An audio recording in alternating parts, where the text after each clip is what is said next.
آپ کا ایک بیان کامران مرتضیٰ صاحب بہت زیادہ آج کل ہے وہ یہ کہ 26ویں آئینی ترمیم کے حوالے سے آپ نے کہا کہ جو ہمارے مطالبات تھے جو ہم سے بات کی گئی تھی وہ پوری نہیں ہوئی ہے.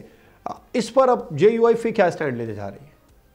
شاید میں اپنی بات نہیں سمجھا پایا یا میری بات سمجھنے والے نہیں سمجھ پائے. یہ بات اس حوالے سے تھی، یہ اس ریفرنس سے تھی کہ چیف جسٹس کی اپائنٹمنٹ کے حوالے سے، اسی حوالے سے پوچھ رہے ہیں آپ؟ جی آپ نے 26ویں یہ بات آپ نے کہا تو وعدے اب پورے ہوئے تھے، وہ وعدے پورے نہیں ہوئے. یہ جے یو آئی فی کا موقف چل رہا ہے.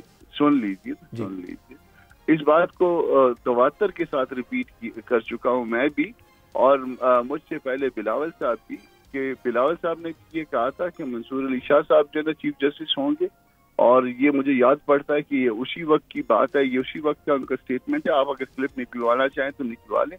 اور میری جو بات ہوئی تھی اپنا تارڑ صاحب کے ساتھ، میں اس بات کو کئی دفعہ دہرا چکا ہوں.